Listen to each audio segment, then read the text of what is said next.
for women the right to vote. People voted for a rump as opposed to the beautiful sister with a... It's easy to think of the story of women's suffrage. Seneca Falls, a small meeting with only white women attending, That's become so one of the most stupid. talked about in history. Y'all facing white male Elizabeth patriarchy. Y'all can't have some sisters. Hey, everybody. This is Dean FM, Dean Fraser Milford, here for your creature what? And today, I wanted to do another reaction video. This one's going to be two black women and the right to vote. If you haven't noticed, I've been giving a tribute to my sisters. I think that the black struggle, the black woman struggle, like everything, every single ounce of the struggle of what we've been telling you, what many black women told this country when they voted overwhelmingly for Kamala, that they were trying to have your back. This country needs its people, its diversity. The administration is out of its mind. Your in-health constitution has been brought. Black women are completely overlooked, and the immigrant thing just by itself, that goes to show a lot about how the administration views people of color. And yes, it is a product of the system. Brown people are easy to target. Those ICE officers are out there with the permission to profile people that they're trying to pick up, or they're trying to abuse, they're trying to brutalize, they're trying to do all this barbarian shit. If you try me. That's my political message of the day. Please, everybody, make sure that you are out there to protest. Make sure that you are making your voice heard. Please make sure to like and subscribe. It's really important that we tell the truth about and get out and vote too. Vote blue. Contributed to the country that we live in today. That telling only a part of our history, telling only a part of our narrative makes it seem as if there are only one group of people. There's only one type of person. We all know that that's not true. They don't teach us anything in the schools. They still don't. They still don't. Yeah? Wonderful movement. There was a lot of movements in this country. When students learn about women's suffrage in school, they often learn about Elizabeth Cady Stanton and Susan B. Anthony, the so-called mothers of the movement.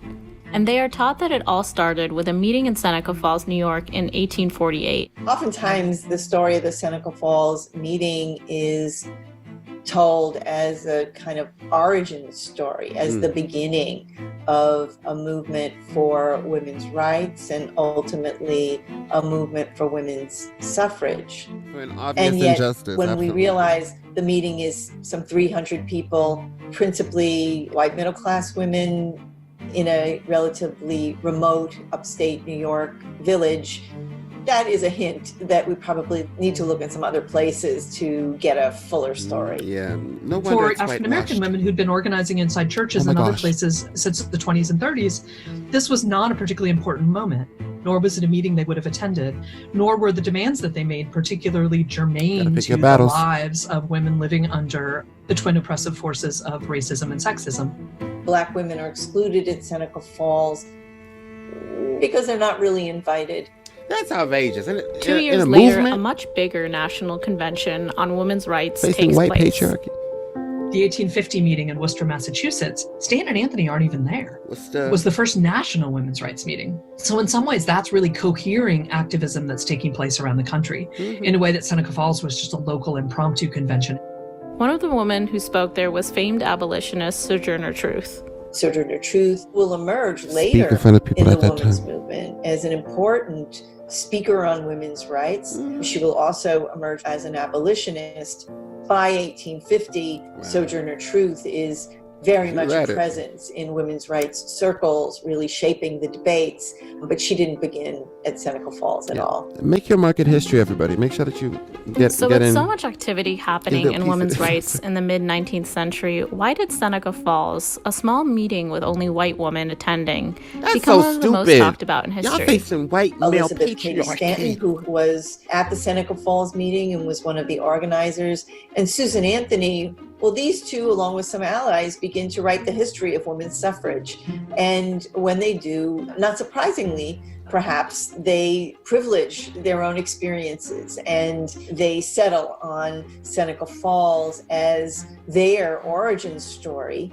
Stanton and Anthony are dealing with a world where emancipation is the new reality. And many people are saying to there are immigrants here too. Y'all can't have some sisters. Must happen now for reasons of freed people's safety. And Stanton and Anthony will say no. Women's suffrage should come first. And they are unusual in the Women's Rights Coalition that they demand this. They're staunchly opposed to black men voting before white women in unspeakably racist terms. And Yeah, our that is movement, incredibly they say racist. repeatedly, is the Lilies most back up, important lilies movement lose for your human rights leaves. ever inaugurated. And they're undermining, really, the memory of abolition and the memory of emancipation in that process. It's no surprise, then, that in a history written by primarily white women, there are many black voting rights activists we don't learn about. Of course. We don't learn about I half think of the like, world the real of stuff. Ida B. Wells and her activism. She's a black woman who owned 2 newspapers, and she was an anti-lynching activist, and she was a founder of the Alpha Suffrage Club, which is Chicago's first black suffrage organization. While they fought and advocated for the right to vote for all women, they were mistreated within the larger suffrage movement because of their race. The suffrage march in 1913, when Ida B. Wells showed up with the Illinois delegation, and Alice Paul, who was a popular suffragette at the time, instructed them to walk to the back of the crowd. And while many of the black women who showed up that day did, Ida B. Wells refused.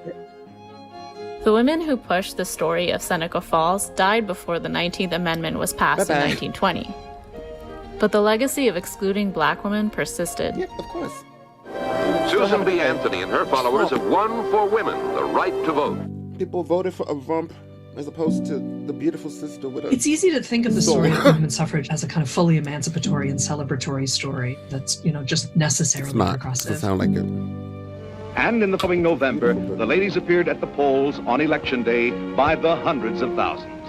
The amendment of womanhood in the United States was now complete. Odd order. The 19th Amendment does not invest anybody with a right to vote. And we don't spend nearly enough time thinking about the language of the amendment, which is really key, saying you may not discriminate in voting on the basis of sex. It does not say women have a right to vote, which actually does not exist.